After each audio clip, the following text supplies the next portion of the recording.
Happy Tuesday! My name is Alan. My name's Nick. And welcome into the dungeon.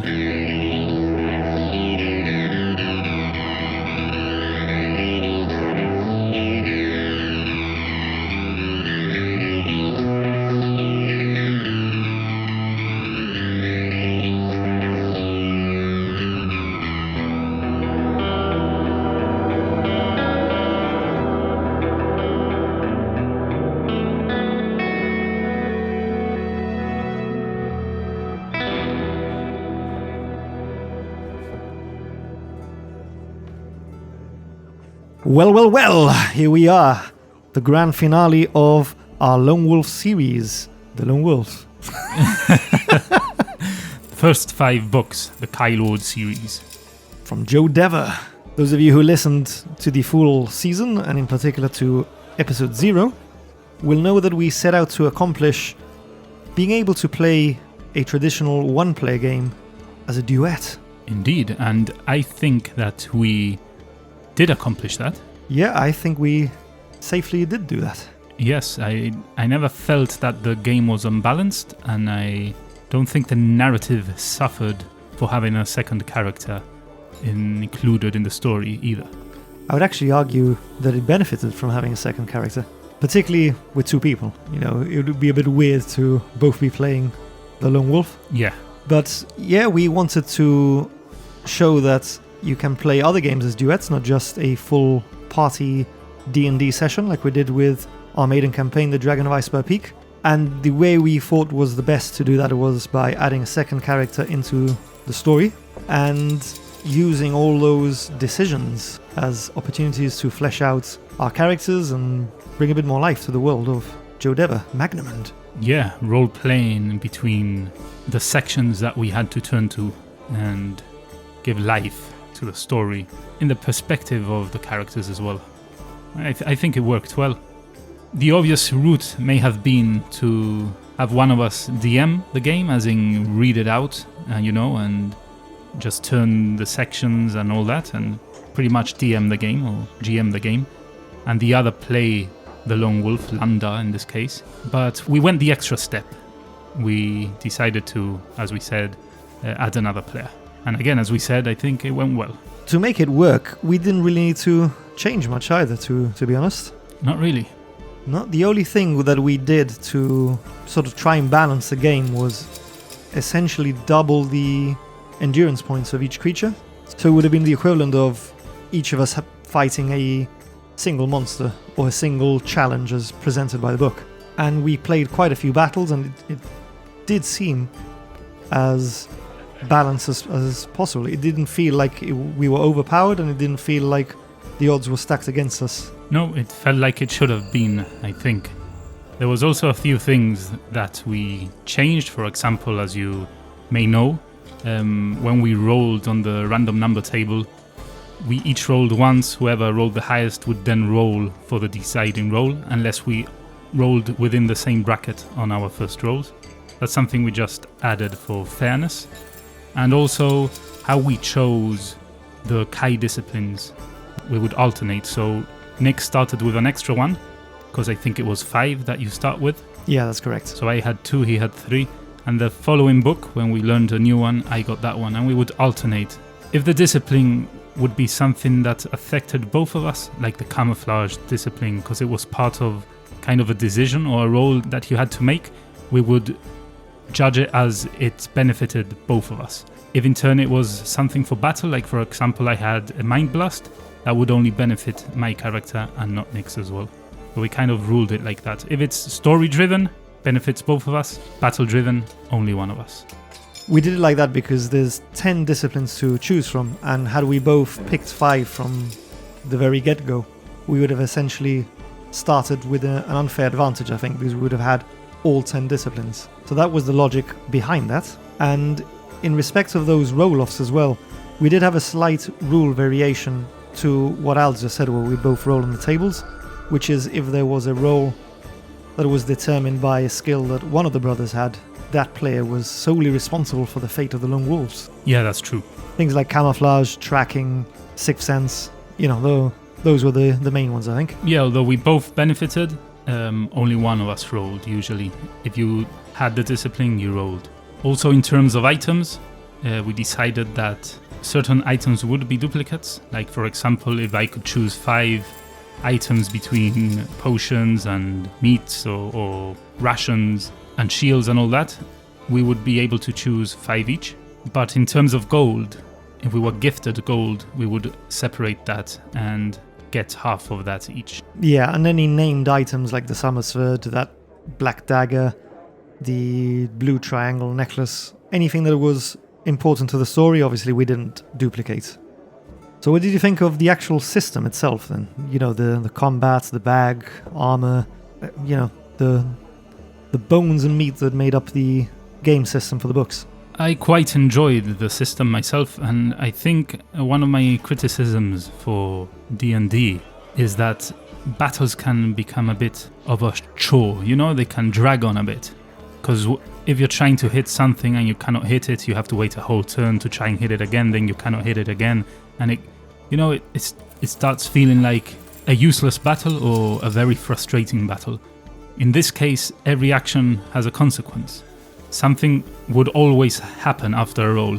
Either you hit and you are not hit at all, or you hit and are hit by the enemy, or the enemy hits you or even kills you in one shot and you don't do damage. So it's more fast-paced and there's less guesswork and obviously less maths that you have to do and figuring out modifiers, this and that. In general, it's, I think, a clean system and I quite enjoyed it.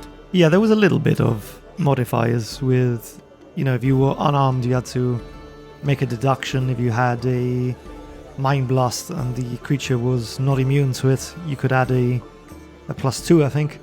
But it was basics. Yeah, and it was set from the get-go, and that's always the same modifier. Yeah. It didn't matter what you did, because you don't really do magic per se. You just roll on the number and you either hit or you don't, and then you add your modifiers. Yeah, the combat ratio as well I quite enjoyed. It kept things quite intriguing, because sometimes you'd see a really high combat skill, but then when you calculated the ratio, it wasn't as bad as you thought, or vice versa. You would go in quite cocky and then realize on your dice rolls that the combat ratio was in fact quite brutal. Yeah, especially they had things that would lower your effectiveness against them. Like perhaps I wouldn't be able to use Mind Blast against certain creatures, and then that way my combat skill or my combat level would drop and make things harder. So yeah, I really enjoyed that part as well. Another mechanic that for me was quite fun and made things quite meaningful in the sense of, you know, making decisions as to what you can carry and what you can't, was the bag system. So, you know, we had those backpacks which could carry 8 items, and you could carry 2 weapons, assuming perhaps like 1 on your side and 1 on your back. It wasn't limited, perhaps like games like D&D and Pathfinder, etc., where it's more based on weight rather than what your bag holds, and I quite enjoyed that rule as well. I mean, it's easier to track than perhaps a weighted system, because then you have to weigh every single item and keep track of what every single item you have and how much it weighs.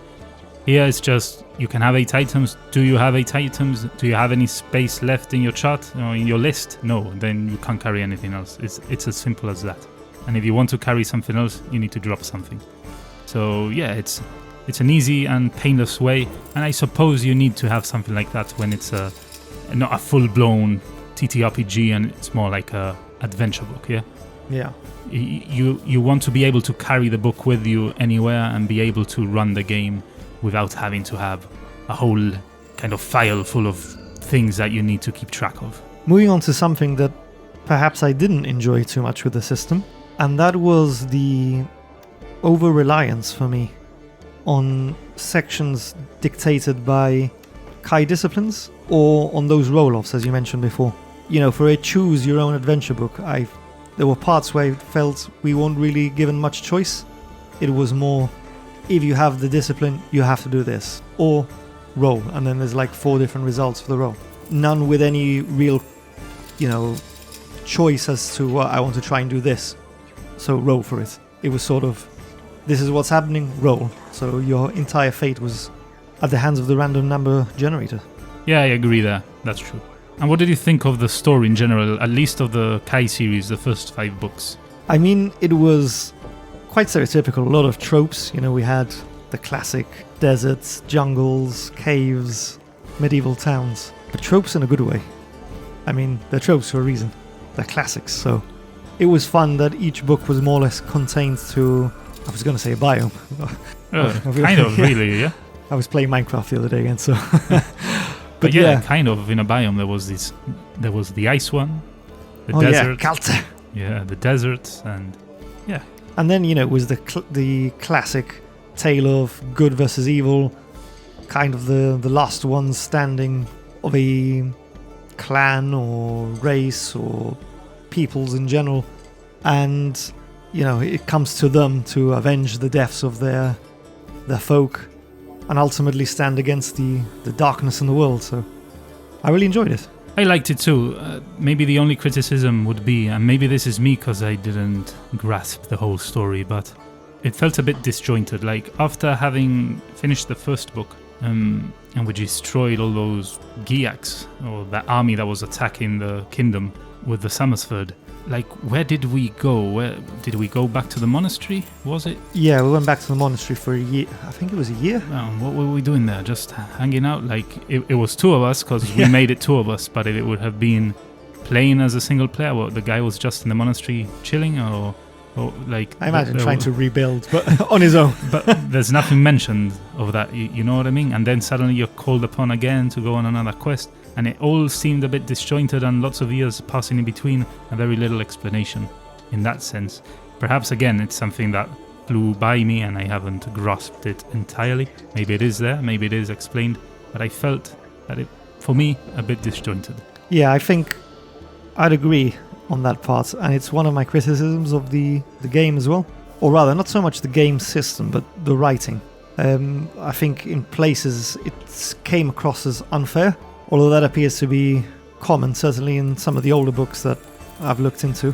We haven't played any of the new ones, so I don't know if that sort of trend continues where you're kind of punished without need. But I mean, even in some cases, there was like 0 context. I know you've got to try and keep the book concise and fast-paced, but, you know, things like heading into the forest and only then being told it's a sparse forest once you're in it.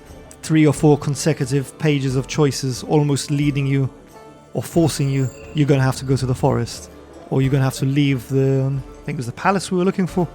And like almost every other page was like, do you want to carry on looking for the king, or do you want to go back to the town? Why all this constant prompting me to go to the town? Yeah, it was tempting you in a way that it got to the point where I was like, okay, maybe we are supposed to go to the town. Yeah. And maybe then there in the town you reached a dead end or death, or I don't know, because we never went there, but yeah, it seemed like it pushes you a bit too much in a direction that the book wants to go. Yeah. Or maybe wants you to take, not necessarily being the right choice, but it just wants to trick you in a sense. Yeah, and I mean, that's part as well without the context. For me, it wasn't just the context, but also the quality of information that our Kai disciplines gave us sometimes. I mean, it's still a sore subject, even, 20 episodes on probably at this point. But when we were in Kalte and that beast was outside and Lander used his Kai discipline of hunting, and he knew that these monsters would be scared by fire, but somehow didn't know that we would need the oils or the fats or whatever to protect us against frostbite. Yeah. And even in, you know, staying with that incident as well, we were given a choice where it was, do you want to like rush out and attack or keep quiet? And we chose, we want to keep quiet. And then the guides just decided to jump up, draw swords and rush outside. It's like, well, yeah, that's not what we decided, you know. That's the thing. There were options given to us, one without context, and then even if they had context and we took the context literally, when we turned to the next section, it just decided to do something totally different. Again, when we were in that tunnel thing going to where we found the Helgast, where the Rat King was and all that, it would say, do you want to pass by the mound, run past and yeah, we want to run past, we don't want to stop, so let's run past. Or do you want to investigate? No, we want to run past. So we run past, but as you're running, you suddenly decide to stop and stay still and look up. we know it's dodgy. We've taken the decision, and it's an educated decision, and guess that whatever's there is probably not good to mess with, so we want to avoid it. Let us run. Why now, if you told us, do you want to run, aren't you allowing us to run? It was that kind of writing that didn't make sense. Yeah, I mean, that for me sort of ties back into when I was talking a bit earlier about the over-reliance on roles without any context. There I would have understood, like, if you want to run, roll, and then you think, oh, there's a risk here at running. Or do you want to investigate, and there's a roll. But as you said, you take an educated decision, and then suddenly it was like, nope, that's not what's going to happen. Yeah, and to add also to what you were saying about the sparse forest, happens also when we were in a river, and we came across a boat. And he says, do you want to go on the boat, or do you want to go on a bark? And obviously we wanted to go on the boat. But then when we got to the boat, it was full of holes. I mean, it's probably something you see from a bit further away. You don't have to necessarily get up to it to notice that it's full of holes. Yeah. I don't know. It didn't affect us in any way later, but it feels like you could have said that before, and then we would have taken a decision based on that information. Take the log with it being and all its consequences of taking a log, or take a boat with the consequences of having a boat that's full of holes. But then it didn't materialize into anything anyway. Yeah. What was the point of saying that the boat had holes? So I don't know. Yeah, it didn't seem to make much sense. At times I'd say it felt like they were out to get us. You know, because we're playing on the website, on the Aeon project, where they have errata and they've kind of tweaked the books a bit. So when we reach certain points, we would check, does this section have an errata? Because it doesn't make sense. Like our first death, I think it was, when we were told if we wanted to sneak up on the Helghast that was there that we didn't know was a Helghast, or if we wanted to call out to it or whatever. Yeah. I mean, the obvious decision there is to sneak up and attack it, right? Yeah, and by sneaking up, you would have been able to get a glance and gone, oh shit, it's a Helghast. Let's turn away or whatever, and then maybe give us a decision. Do you want to turn away, or do you want to still attack it? And then maybe say, okay, you want to turn away? Now you roll, because maybe you make a lot of noise. Yeah. That I would have accepted it. But we took the obvious route, and I think the most intelligent route there, of sneaking up on it and getting closer, rather than shouting from afar, hey, I'm here, like, attack me, you know what I mean? Like, and as we sneaked, the guy turned around and killed us on one shot. But as we called out, the guy turns around and we are able to have a fair fight. Why? It makes no sense. It's like it's trying to lure you into the right decision to then give you the wrong decision. Yeah, gotcha. And punish you, yeah. I felt that those moments cheapened the book, the experience a bit. Yeah, like I said before, I think it might be a common trope, because I played through the Endless Quests. I think I've spoken about this perhaps before in our Into the Studio episodes. And there's one where you play the cleric, and you know, you're this dwarven cleric, and similarly you get given these choices, and it was a single undead zombie coming at me. And I thought, well, I'm a cleric, I'm a hero. The choices were turn and flee or stand and fight. So as a, you know, the hero of the story, being a cleric, I chose to stand and fight, and I just got bitten and eaten to death instantly, and that was the end of the book. I was like, I'm the cleric, that's clearly the right choice. I mean, had I been a rogue, or had I been a barbarian or a fighter or a bard or something, you know, you would have thought there's going to be an element of risk here, but that was a sure bet for me. Yeah, it seems like you say it's kind of part and parcel of these kind of adventure books. They are out to get you. But it's interesting because one of our listeners, Meredith, and I wasn't aware of this, but she mentioned that there's a trilogy, the Huntress trilogy of the Lone Wolves, and when I checked, I believe it's like a prologue, and it's written by an author from today, like, you know, someone that's still active now. So it would be interesting to see if they kind of carry on with those tropes, or the writing changes and makes it all a bit fairer. I'd be interested to play that trilogy. Yeah. I mean, it might be an 80s thing as well, because I think D&D was far more brutal than 5th edition is. That's true. What about our characters as well? I think they changed quite a bit as the story progressed. And, you know, I say the word change, perhaps the word is that they matured and grew in different ways. Yeah, I mean, it's quite limited as to how much we could explore our characters, really, because it's a kind of railroaded adventure. But yeah, we did decide that my character Thorin would be more brave and rash, and Landa, although bigger and stronger, would be more cowardly in a sense and more cautious. Maybe cowardly is not the correct term here, but more cautious of going head on into danger.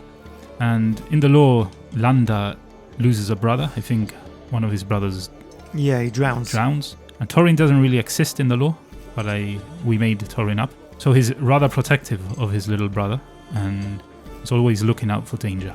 But I think as the story went along, Thorin would learn that sometimes jumping head on into action isn't the best course to take. And I think he was more reluctant at times to just be brash. Yeah, and on the flip side, Landa learned that you can't always be cautious and you're not always afforded the time and the luxury to overthink things and be so wary. So it was interesting how at times, the personas almost flipped on their heads and it was Landa wanting to rush in and Thorin thinking of a plan. Yeah, that's true. I mean, they learned from each other, I imagine. And sticking with the characters and the roleplay, I think that, having played a few different ttrpgs and having played through this now as well, and successfully I would add, adding the roleplay elements to it. I think it's probably a really easy way to get somebody who maybe's got a spark of interest in playing ttrpgs, but maybe is a bit daunted by the prospect of diving headfirst into a heavy game mechanic. And this sort of has enough to give you some choices. If you write a little backstory like we did, it gives you, that environment to explore the characters within certain parameters. But there's not much to track in terms of items. There's not much to track in terms of spells. Fights are fast-paced. And it sort of loosens the wheels a bit. And perhaps it's a really easy way to get somebody that, has got an interest in playing role-playing, but isn't quite ready to take the full plunge yet. I'd agree that it kind of is a easy entry point for someone wanting to play a TTRPG, perhaps, because it has those TTRPG elements to it, the fighting system and the bag system. It's not just a book where you read it and you turn to pages, like many others are. It actually has a system behind it. So it's kind of a cool introduction to that world. But I don't think it's the best way to get introduced to role-playing, because we are used to it now, but you really have to. It's really easy just to go through the book and read it. And perhaps at times when there were people talking to the protagonists, to Landa and in this case Thorin, then there may be some opportunity to roleplay. But if you're playing by yourself especially. No, I meant, playing with somebody that's played TTRPGs and gone, hey, let's try this. And as a duet. Yeah. Yeah, then perhaps, yeah. But I think for RPG it's probably better playing a full campaign in the sense that it doesn't even have to be a campaign. Like, just pick up some dice and say, for example, someone's interested in TTRPGs, and I just go like, okay, walking down a shady street, and you have a knife in your pocket because you're a bit scared of the situation. And with the corner of your eye, you glimpse something skulking in the shadows in one of the narrow alleyways. Ooh. And you hear a scream. What do you do? And there instantly... I want to roll for perception. Right, because you know how you're playing. But there instantly, someone that's never played is like, okay, they can imagine themselves in this situation, and what would they do in this situation? Well, I want to investigate, or I want to get the hell out of there, or whatever. And then perhaps they say, okay, I want to investigate. So I want to investigate. All right, so you go into the shady alley, and suddenly a guy comes with a trench coat and says, "Hey there, son! I've got these wares for you. Would you like to buy anything?" And then suddenly you have to answer, because I'm speaking to you, and you can answer with your own voice if you want, but you're already kind of engaging in roleplay. So it's much easier to, I think, in that sense, lure players in doing stuff like that. You're going to leave me hanging. Sorry. I wonder what ways it's gone. Okay. So yeah, answer if you want. Yeah, that's definitely a great way to I mean, I'm intrigued already. But that's what I mean. You're kind of throwing the people into roleplay, and they don't even think they're roleplaying at that point. They're just answering your question. And again, they can do it in their voice, or they can maybe be a bit braver and just decide to make a voice for that character. Going back to the Lone Wolf story, though, And speaking of roleplay, what was your favorite moment from those little ad-libbed parts of the story that we sort of threw up in the mix? I think it was the one where we were deciding if to jump off a horse. Remember that part? Yeah, I remember that part. I can't remember exactly what happened. But Yeah, I think we heard cries for help or something. And I wanted to keep riding onto the mountain kingdom that we were heading to. Yeah. And Torin wanted to go and help them, and we did a roll-off. That's right. Which was one of the mechanics we introduced when we couldn't come to an agreement through roleplay. Yeah. And I think Torin won the roll-off, and Lander was going, yeah! And forcing Betsy on. And suddenly, Lander just... Torin. Yeah, Torin just jumps off the horse and starts legging it towards the coast, and then Lander sort of rears Betsy round, rushes after Torin, picks him up by the scruff of the neck and throws him back on the horse as they ride off into battle. Yeah, that was interesting. What about you? Mine was when, curiosity got the better of you, and we were locked in, I think it was Captain Kelman, I think was his name, when we were on the ship. The ship, yeah. Yeah, and he had taken us and explained that there weren't many rations and there'd just been a fire, and he suspected that there was foul play. And then he left for the upper deck and left us alone in his quarters. Yeah. And there was this very meticulously described ornate box that, I know Alan as a player, and I knew when I read that, I was like, forget about Torin. Alan's going to want to open that box. Yeah, for sure. And, Lander, being the cautious character he was at the time, was like, no, we've got to get out of here. We need to go back on deck. If we get caught snooping, they're going to think that we are the ones that caused the fire. But again, Torin won that roll-off and started opening the box, and I thought, well, how am I going to roleplay this as Lander? Because he wouldn't allow this. And it was... The only thing I could think of was like, fuck it. And he sort of, as a distraction, emptied his coin purse over the floor, so that just in case the captain came back down in the next section, it was like, oh no, I dropped my coins. Yeah, that's why we're taking so long. Not that we could have done that, because we obviously have to follow the story. You couldn't have rolled a persuasion check or anything. But yeah, it was a cool addition to the roleplay. In fact, I think most of those tense moments of disagreement, I think Torin won pretty much all the roll-offs, because we're talking about this, and I've remembered the one where we were in the mines, and Lander wanted to hide in the cart. Oh, yeah. And he was like half in, sort of almost inside the cart, and Torin screaming at him from the shadows. It was like, shit. Going off into that, I think it was like a side passage where we hid in the shadows, and suddenly having to jump out of the cart again. I think he was shouting out in frustration as he ran. That was a memorable moment for me as well. Yeah. And what about the favorite battle, now that we're talking about favorites here? Ooh, there was quite a few memorable battles. I think for me, though, was the one where we faced off against the traitor in Calta, and he sort of summoned this, I think it was like a kraken or something like a kraken.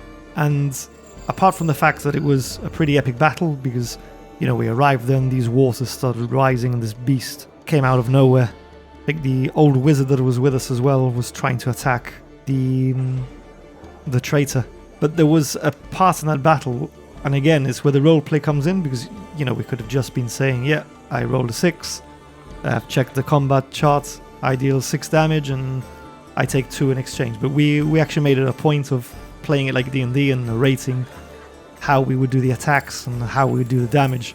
And there was a moment in that battle where one of the tentacles was raising up to strike Torin, and he held on, letting go at the opportune moments to come down and strike the beast, only to be swallowed and then spat out, which was epic for me. Yeah, I remember that one fondly. And I think that's something we started doing later on in the episodes, because when we began, we just rolled and then said, okay, I take this damage. But then I think for some reason we started describing the battles a bit more in depth. And I think it added a bit to the storytelling as well. For me, my favorite battle, and it wasn't as epic as that battle, but it was an instance where we had to take a decision in the heat of battle. I think it was when we left the mine and we went to the town that was under siege. Oh, yeah. And there was this... Ragadorn. In Ragadorn, right? Is it Ragadorn? No. No, it wasn't Ragadan. No. It was down in... can't remember the name now. But anyway, we were attacked by one of the soldiers, and he came in like jumping over the defensive wall or something. He was on a horse and jumped in or something, and he fell in the middle. And then we also had like an advancing line. We had to choose in between, do we want to take care of this guy that's just like breached the wall, breached the defenses, or we want to stop the advancing line? And I think we took the right decision. I think we attacked the guy, and for me I think it was the right decision. But it felt like a tense moment in the heat of the battle. You were presented with a problem, and what do you do? And I don't know. I remember that part, and it felt epic to me. Yeah, that siege entirely was really immersive, I think, because there was, like fireballs being thrown and hellhounds being unleashed. Yeah, it was interesting. It was a cool fight, yeah. And I think at one point we were running after Captain Deval, and we sort of turned the corner, and there was a guy with a bow. Or somebody was, one of the dogs was about to snatch at your heels. Oh, yeah. And you had to sort of duck. And then there was a roll, and the arrow misses you and hits the your assailant. So, like, to be fair, because we criticized the writing before, and I think in certain parts the writing was brilliant, and the narrative and the pace of the narrative was brilliant as well. So, yeah, to be fair, that was a good one. So, all in all, would you recommend the Kai series to anyone? Yeah, I mean, I think I would, 100%. I enjoyed it tremendously, to be fair, and it was frustrating at times because of the things we've mentioned. But if you accept that you're playing a choose-your-own-adventure book and seeing as others have this problem to it, where you get duped a bit and tricked a bit, if you can get past the parts that are not very well explained, like why suddenly the Summersford doesn't have its powers, then we found out later that it doesn't work underground. Perhaps we should have known that because it draws its power from the sun, but it wasn't really explained. If you can look past all of that, it's a really interesting adventure. I imagine it's really fun playing by yourself as well, but if you want to play with another person, that's 100% doable too. I think we've proved it, and it's probably even more fun. Yeah, for sure. Why play with yourself? When you can play with some. Yeah. Forgot it. What about you? You recommend it all in all? Yeah, I think overall, yeah. As long as you're aware going in of those minor issues and you can sort of look past them, I would recommend it. And I'm looking forward to playing other Choose Your Own Adventure books. I've been looking into a few different series where they're more sort of game focused, and there's like, leveling up systems and a bit more open world where you're given a map and you choose where to go and you go to that relevant section of the book. So it would be interesting to see how that works in a Choose Your Own Adventure book. Would you play the rest of the series, or you think you draw the line there in the first 5 books? On the podcast, you mean, yeah? Yeah. Well, yeah. Or I don't know. Generally, even if it's by yourself. Perhaps. I mean, there were times where if I had the physical book, I would have probably thrown it out of our studio window. Yeah, for sure. But then there were moments that were so epic and that I really enjoyed, and I would like to think that those outweighed the moments of frustration. I think so, yeah. Not sure if I'm quite ready just yet to delve back into I think it's the Magna Kai series, is it the next one? I think so. But I am more interested in playing that prequel that you were mentioning before. Yeah, same here.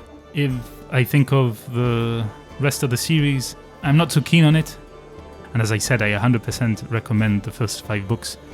But perhaps it's a bit of burnout, a bit of wanting to change a system and do something else right now, that I'm not too keen on playing the rest of the series right now. Perhaps in a few months' time I feel differently on that regard. But I am keen on playing, as you say, the prequels, just to compare the writing styles. Yeah. And if any of the things that we feel let the book down are improved. So yeah, watch this space. Will we be playing more Lone Wolf in the future? You gotta stay tuned to Into the Dungeon. Don't forget that, as we mentioned in episode 0, we've been playing this through Project Aeon, that's AEON. They've got all the books there, which were very kindly published for free by Joe Dever. He gave the rights to them so that they could share the world and his creation with us all. And it's a really fun way to play because you can sort of just click through the sections. You don't need to be going backwards and forwards with the book. They've got a built-in combat ratio table.